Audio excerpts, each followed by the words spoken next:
Désormais, 3 ans de formation pour les instituteurs adjoints au CAFOP au lieu de 2. Aussi, 5000 instituteurs vont être recrutés en 2017. L'information a été donnée lors du Conseil des ministres de ce mercredi tenu au palais présidentiel. Les législatives 2016 se sont déroulées dimanche dernier sans heurts ni incidents majeurs. Les résultats provisoires ont été donnés hier par le président de la CEI. Nous tenterons de les décrypter dans ce journal.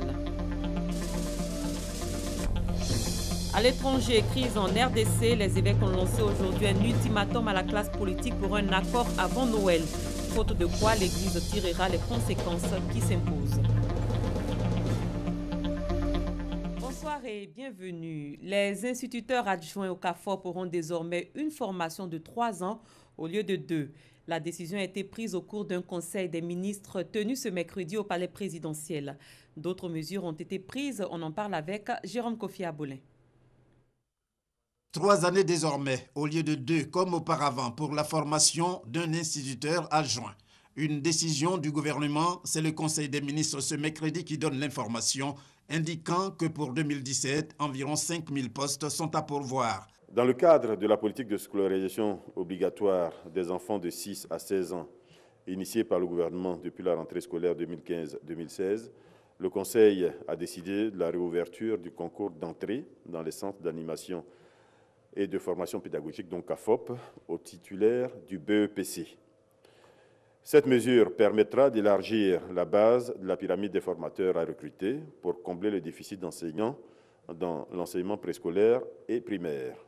Ainsi, pour la session 2017, il est prévu 5000 postes d'instituteurs adjoints qui seront recrutés à l'issue de l'unique concours direct d'entrée au CAFOP. Pour cette session, le concours sera organisé dans 6 capitales régionales, notamment Abidjan, Abangourou, Gagnoa, Korogo, Mans et Yamoussoukro. Cela pour rapprocher les postulants des centres de composition et ainsi réduire les déplacements et les charges supportées par ces postulants. Il faut indiquer que la durée de la formation est désormais de 3 ans, dont 1 année au CAFOP et 2 années de stage donc, sur le terrain. L'agriculture, toujours au cœur des préoccupations, et l'un des points à l'ordre du jour du Conseil, c'est la régulation ainsi que le contrôle et le suivi des activités des filières EVA et palmiers à huile. Point ayant fait l'objet d'un projet de décret au cours de cette réunion du Conseil. La Côte d'Ivoire est 2e producteur africain et 9e producteur mondial d'huile de palme. Et dans le même temps, 1er producteur africain et 7e producteur mondial de caoutchouc naturel. Donc des positions importantes que notre pays entend défendre et consolider. Ce projet de loi vise à améliorer la gouvernance, la productivité et la compétitivité des filières EVA et palmiers à huile, afin de permettre à tous les acteurs de ces secteurs, et particulièrement aux producteurs, de tirer un meilleur profit de leurs activités.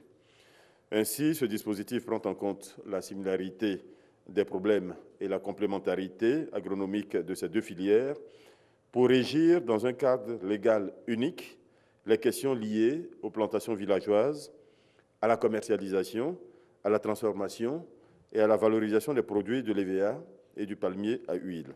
Et puis le gouvernement ne se lasse pas aussi de s'intéresser à la question environnementale. Pour en donner une fois de plus la preuve, le Conseil estime que la mesure relative à la gestion intégrée du littoral s'impose. Ce projet de loi apporte des réponses innovantes dans le cadre de la lutte contre les changements climatiques, avec des instruments d'adaptation ainsi que de protection de la population et de l'environnement côtier. Ce projet de loi institue une gestion intégrée du littoral qui fait intervenir l'État, les collectivités territoriales, les communautés locales, le secteur privé, les organisations de la société civile. Enfin, ce projet de loi prévoit la création d'une agence nationale chargée désormais d'assurer et de coordonner les activités d'aménagement et de gestion du littoral ivoirien. Ce conseil étant l'avant-dernier de l'année 2016, le tout dernier est prévu le mercredi 28 décembre prochain. Dans la page économie de cette édition, quel bilan en matière de réforme fiscale de 2013 à 2015? Le ministre du Budget, Aboudrahmane Cissé, a tenté de répondre à cette question. Il était hier face à la presse nationale et internationale. Noël Niagnou. L'objectif recherché, conformément à la vision du chef de l'État, c'est de faire en sorte que nous puissions avoir une bonne maîtrise de la gestion des finances publiques et un bon développement économique de l'ensemble de nos entreprises. C'est pour cet objectif que des réformes sont entreprises depuis 2013. Elles ont porté sur la fiscalité intérieure, la fiscalité des portes, enfin sur la gestion des finances publiques afin que l'argent de tout le monde soit bien collecté, bien dépensé. S'agissant de la bonne collecte des impôts, une des réformes en la matière révèle des acquis notables. Nous avons instauré une amnistie fiscale en début d'année 2016. Nous avons donné 4 mois aux entreprises en disant de janvier à avril 2016, si vous venez vous déclarer, vous ne payerez pas d'amende. Et lorsque nous avons mis en place cette disposition-là, nous avons un peu plus de 5000 entreprises qui se sont déclarées. Sur le tableau des réformes à venir figure en bonne place la dématérialisation du paiement des impôts par les entreprises dès le 1er janvier 2017.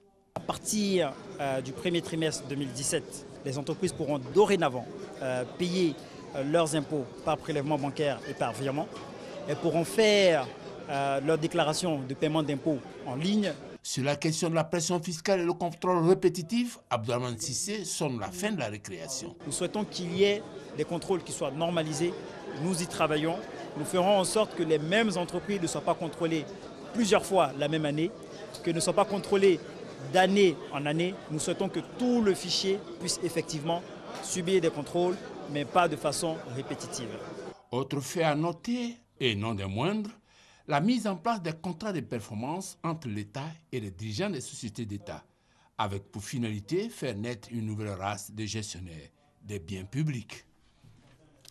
Toujours en économie, le gouvernement veut garantir une meilleure couverture énergétique du pays. Il a signé 2 accords, l'un de 90 milliards de francs CFA avec la Banque africaine de développement, l'autre de 13 milliards de nos francs avec le Fonds koweïtien. Les détails avec Lansine Bakayoko et Hervé Blé. Chaude poignée de main entre le ministre chargé de l'économie et des finances, Adama Kone, le chef de la délégation de la Banque africaine de développement d'une part et celui du Fonds koweïtien d'autre part. Couronnement des intenses négociations qui ont abouti à la signature de 2 importants accords destinés à améliorer la disponibilité du courant électrique en Côte d'Ivoire. Le nouvel objectif qui m'a été fixé, c'est d'aller à 4000 MW en 2020. Nous avons besoin de beaucoup de financement. Le premier accord de prêt, celui conclu avec la Banque africaine de développement, BAD, porte sur 90 milliards de francs CFA. Cette somme servira à financer le transport d'énergie par la construction des réseaux de distribution de l'électricité, notamment dans le district d'Abidjan et dans l'ouest du pays. Le soutien de la banque à ce projet témoigne de son engagement à accompagner la Côte d'Ivoire dans la matérialisation de son programme national de développement PND 2016-2020. Quant au second accord, il a été signé avec le Fonds koweïtien, montant 13 milliards de francs CFA. Le projet dont le financement vient d'être acquis vise à soutenir le développement économique et social du département d'Azopé en augmentant la disponibilité de l'énergie électrique et en améliorant la qualité et la fiabilité de sa fourniture dans cette région. Les autorités ivoiriennes assurent qu'elles mettent en priorité l'électrification des villages. La fête de Noël, c'est dans 4 jours. Avant ce moment, la première dame de Côte d'Ivoire a apporté joie et gaieté à plus de 3000 enfants. C'était à l'occasion de l'édition 2016 de son traditionnel arbre de Noël. L'événement s'est tenu dans les jardins du palais présidentiel, mais ce n'est pas tout. Dominique Ouattara a annoncé que sa fondation Children of Africa va organiser des arbres de Noël éclatés dans toutes les régions du pays. Plus de 15 000 enfants vont recevoir des cadeaux. Un mot de santé, stratégie avancée est une opération initiée par le Centre international de développement et de recherche. Elle vise à amener les femmes d'Olienou, un village de la commune de Bouaké, à se prêter aux consultations prénatales. Honorine Anigori. Olienou, village de la commune de Bouaké, les femmes enceintes se prêtent difficilement aux consultations médicales, surtout prénatales. Les femmes ne vont pas dans les centres de santé. Quand elles sont malades, elles restent à la maison. Elles préfèrent utiliser les médicaments par terre, traditionnels et par terre aussi, sans ordonnance. Les enfants aussi pareil. Les femmes enceintes aussi, pareil. Chose qui n'est pas bon. Des actions sont donc menées pour sensibiliser et inviter les femmes de ce milieu à fréquenter davantage les centres de santé. Cela à travers la stratégie avancée, une opération qui vise à rapprocher les centres de santé des patients. Les femmes d'aujourd'hui, après la première dose, on ne les revoit plus. Mais comment faire pour attraper ces femmes? Bon, on fait passer le message par l'AEC et il y a le griot aussi qui passe pour faire la sensibilisation. Bon, au début, c'était vraiment difficile pour que les femmes sortent parce que bon, elles ont trouvé, c'était un peu bizarre pour elles que le centre se déplace. Une initiative du CIDR, Centre international de développement et de recherche, dans le cadre du projet politique communale d'amélioration de l'offre de services de santé primaire à Bouaké. Un projet à hauteur d'1 milliard de francs CFA cofinancé par l'Union européenne et la mairie de Bouaké. Législative 2016 à présent, les résultats provisoires du scrutin de dimanche dernier ont été proclamés hier par le président de la commission électorale indépendante. Youssouf Bakayoko a salué le bon déroulement de ces élections, dont l'issue donne lieu à l'établissement d'une nouvelle carte électorale. Les explications d'Alexis Ouedraogo. Les législatives 2016 ont redistribué les couleurs de la carte de l'hémicycle ivoirien. 167 candidats élus pour le RHDP, soit 65,49% sur la carte. 75 candidats élus pour les indépendants, environ 29,41%. 6 candidats élus pour l'UDPCI, soit un peu plus de 2,35%. 3 députés pour l'UPCI et 3 autres pour le FPI, soit 1,17% pour chacun d'eux. La Côte d'Ivoire compte 31 régions. Avec les résultats de ce scrutin, plusieurs lignes viennent de bouger. L'Agnébi, Tiassa, 4 indépendants, 4 RHDP. Le Bafing, 2 indépendants, 3 RHDP. L'Abagoué, 1 indépendant, 4 RHDP. Le Bélier, 2 indépendants, 2 RHDP. Le Béré, 3 indépendants, 2 RHDP. Le Boukani, 3 indépendants, 2 RHDP. Le Cavali, 1 indépendant pour 3 RHDP. Abidjan, 3 indépendants, 9 RHDP, 1 UDPCI. Yamoussoukro, 3 indépendants. Le Folon, 2 indépendants. Le Gbeke, 1 indépendant pour 6 RHDP, 1 UPCI. Le Boclé, 1 indépendant, 2 RHDP. Le Go, 1 UPCI, 5 RHDP. Le Gontougo, 4 indépendants, 5 RHDP, 1 FPI. Les Grands Ponts, 3 RHDP. Le Guémont, 4 indépendants, 3 RHDP. Le Hambol, 2 indépendants, 4 RHDP. Le Haut-Sassandra, 2 indépendants, 7 RHDP, 1 UPCI. L'Ifou, 3 indépendants, 2 RHDP. L'Indénié, 1 indépendant, 4 RHDP. Le Kabadougou, 1 indépendant, 5 RHDP. Lamé, 4 indépendants, 3 RHDP. Le Lodjibois, 3 indépendants, 4 RHDP, 1 UPCI. La Maraoué, 4 indépendants, 4 RHDP. Le Moronou, 2 FPI, 3 RHDP. La Nawa, 2 indépendants, 4 RHDP. Le Nzi, 2 indépendants, 1 RHDP, 1 UDPCI. Le Poro, 2 indépendants, 8 RHDP. San Pedro, 3 indépendants, 2 RHDP. Sud Comoé, 2 indépendants, 5 RHDP. Le Tchologo, 1 indépendant, 4 RHDP. Le Tongpi, 3 indépendants, 6 RHDP, 2 UDPCI. Le Worodougou, 6 RHDP. Si l'orange du RHDP s'impose et reste bien visible, l'on ne peut ignorer la montée des indépendants en comparaison des précédentes élections. Lors des dernières législatives de 2011, les indépendants n'avaient réussi qu'à lever 31 sièges. Le PDCI et le RDR avaient, aux côtés du RHDP, présenté des candidats. À la moisson, 121 élus pour le RDR, 76 pour le PDCI, 6 pour l'UDPCI, 4 pour le RHDP, 3 pour le MFA et un seul pour l'UPCI. La carte restera toutefois sous l'influence orange pour ces prochaines années. Je précise que dans la région du Bélier, le RHDP a obtenu 3 sièges et les indépendants 2 sièges à l'Assemblée nationale. Le Rassemblement des oufouettistes pour la démocratie et la paix a dans l'ensemble raflé 167 sièges à l'hémicycle, selon les résultats provisoires du scrutin législatif. Un score qui réjouit le président du directoire du RHDP. Amadou Soumaoro s'est aussi prononcé sur les indépendants. Sylvie Touré. Avec 167 circonscriptions remportées sur 254, la coalition au pouvoir rafle à plus de 65% des sièges et s'installe confortablement dans le fauteuil de première force politique du pays. Amadou Soumaoro peut s'en réjouir, mission accomplie pour le président du directoire du RHDP. Nous pensons que nous avons fait le bon choix. La preuve, l'objectif étant d'avoir la majorité, parfois simple. Ça peut être l'objectif de certains partis d'avoir la majorité simple. Mais nous sommes allés au-delà. Le groupement politique RHDP a la majorité absolue à l'Assemblée nationale. Une large majorité, de quoi permettre au RHDP de continuer de faire entendre sa voix à l'hémicycle et même d'imposer sa majorité dans certains débats. Mais pas tous. C'est que l'adoption de certaines lois organiques requiert une majorité des 2 tiers, au moins 170 députés.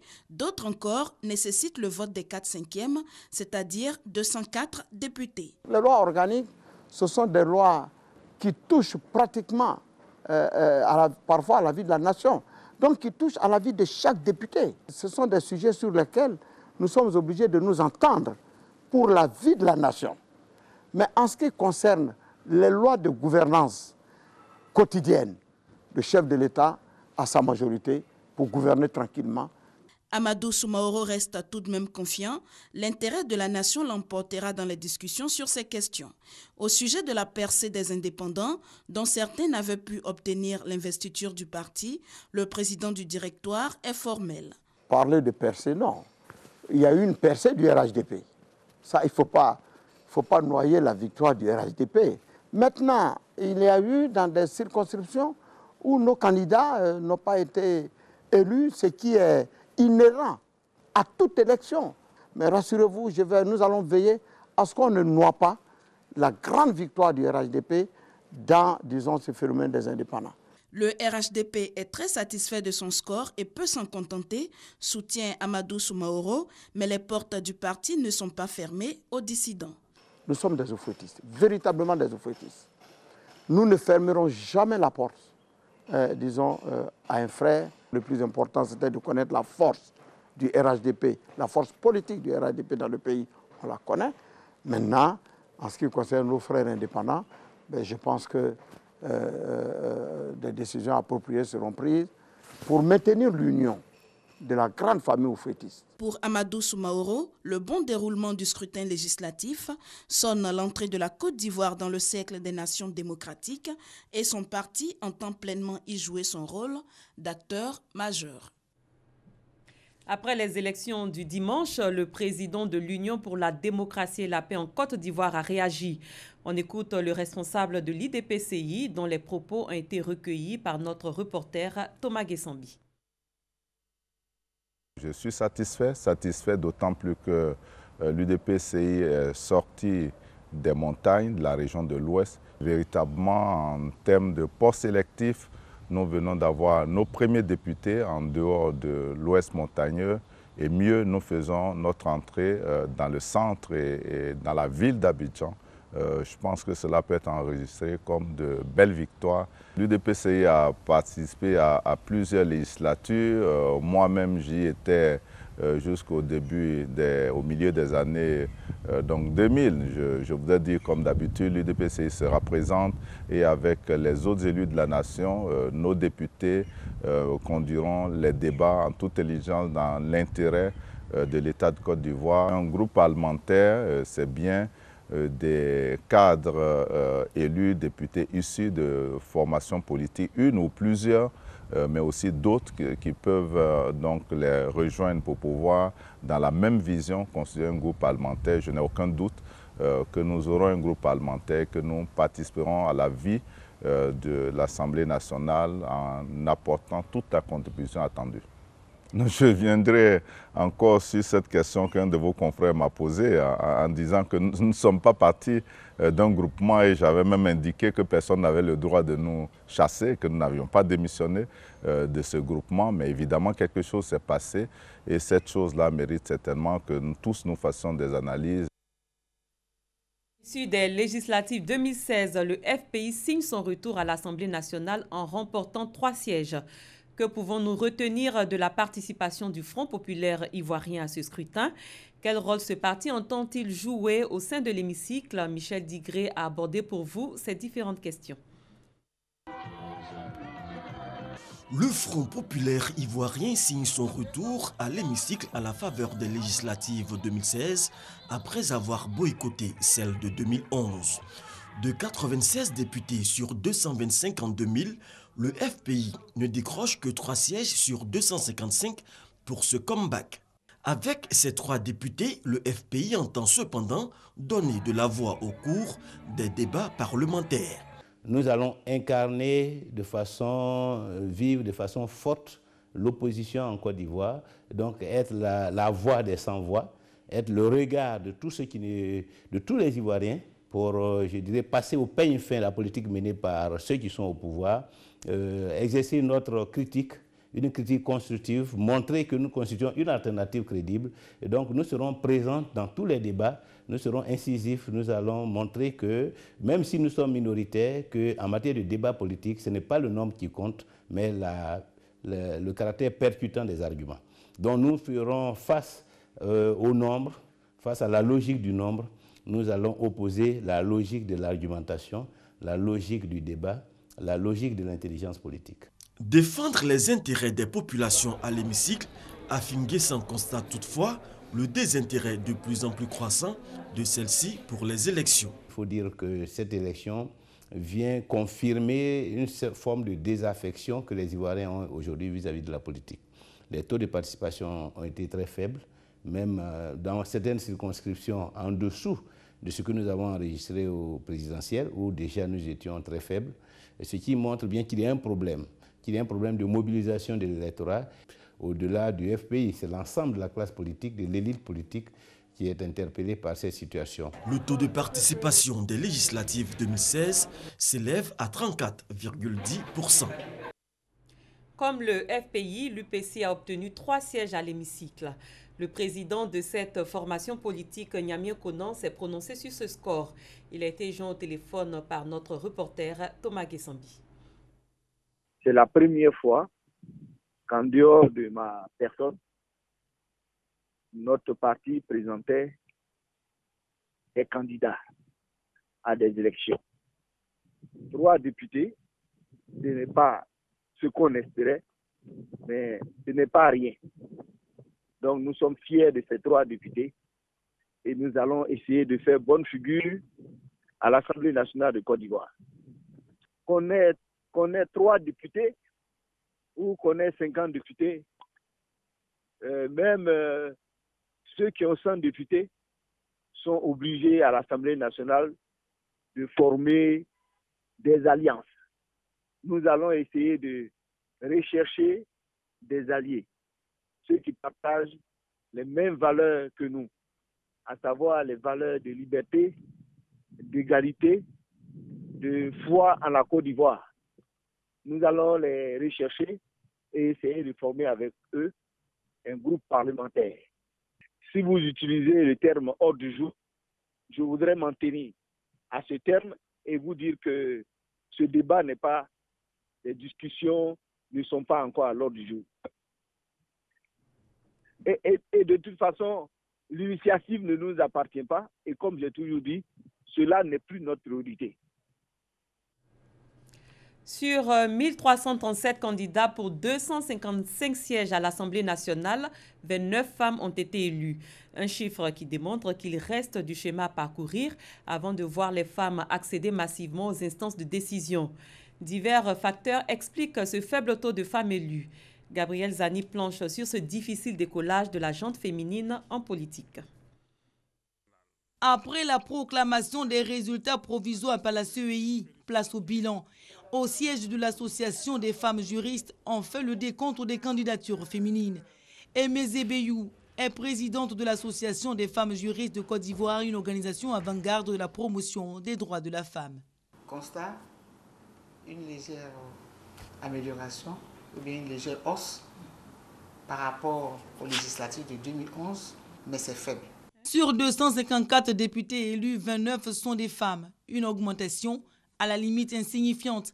Sur 1337 candidats, 162 sont des femmes issues des partis politiques et des listes indépendantes contre 1170 hommes. À qui la faute? Aux femmes elles-mêmes ou aux formations politiques? Le constat, c'est que les partis politiques n'ont pas présenté suffisamment de candidates féminines. Et il y a des femmes aussi qui n'osent pas, qui ont peur. Dans ce manque d'engouement des femmes, il faut voir, comme je l'ai dit, longtemps les femmes ont été reléguées dans les partis politiques au rôle de commission de mobilisation, au rôle de restauration. Et par la suite, les femmes ont commencé à oser. Alors le combat, en fait, il doit se faire à partir des bases des partis politiques. Et on a constaté qu'il y a eu des formations qui ont eu lieu. Les partis politiques ont proposé beaucoup plus de femmes. Et on avait pensé que toutes ces femmes qui ont été proposées à la formation, on aurait présenté ces femmes-là comme candidates. Ça n'a pas été le cas. Les femmes qui ont été proposées, n'est-ce pas, pour faire des formations, ce nombre important n'a pas été pris en compte dans toutes les formations politiques. Le chemin est long. Les pesanteurs sociales, notamment les familles, les époux, les clichés sont autant de boulets pour de nombreuses ambitions politiques féminines. La parité a été instituée dans l'article 36 de la Constitution. Ça, c'est déjà un élément important. Maintenant, qu'est-ce qu'il faut faire pour que cette parité qui a été prise en compte dans la Constitution puisse être concrétisée? Il faut donc une loi organique d'application. C'est-à-dire? La loi va donc déterminer les modalités de cette parité. Et dans cette loi, on va donc obliger, n'est-ce pas, les partis politiques à impliquer ou à présenter des candidatures féminines. Ça pourra être un quota soit de 30%, de 40% ou de 50%. L'Association de femmes juristes propose également que la loi portant financement des partis politiques soit subordonnée à un nombre prédéfini de candidatures féminines, qu'un fonds spécial soit mis en place pour financer la campagne électorale des femmes, enfin de faire appel aux associations féminines pour du coaching. En somme, une batterie de mesures dans le cadre d'une discrimination positive en faveur des femmes pour faciliter leur décollage politique. Hors de nos frontières, en RDC, les évêques lancent un ultimatum à la classe politique pour un accord avant Noël. Les hommes politiques de la République démocratique du Congo doivent parvenir à un accord de sortie de crise avant Noël. Sinon, les évêques qui favorisent leur pourparlers en tireront les conséquences qui s'imposent, a averti aujourd'hui le président de la Conférence épiscopale nationale du Congo, SENCO. Monseigneur Marcel Outembi a déclaré à la reprise des négociations facilitées par l'Église que la SENCO n'est pas disposée à des prolongements indus et à des manœuvres dilatoires. Les autorités allemandes s'activent pour retrouver l'homme qui était au volant au soir du 19 décembre à Berlin lorsqu'un camion bélier a foncé sur la foule d'un marché de Noël, tuant au moins 12 personnes sur son passage et faisant 48 blessés. La police a identifié le suspect comme un ressortissant tunisien de 24 ans nommé Anis Amri qui est activement recherché. 1,78 m, environ 75 kg. Un avis de recherche a été publié et une récompense pouvant aller jusqu'à 100 000 € est disponible, indique le parquet antiterroriste allemand dans un communiqué. C'est la fin de cette édition. Merci de votre aimable attention. Excellente fin de soirée sur RTI.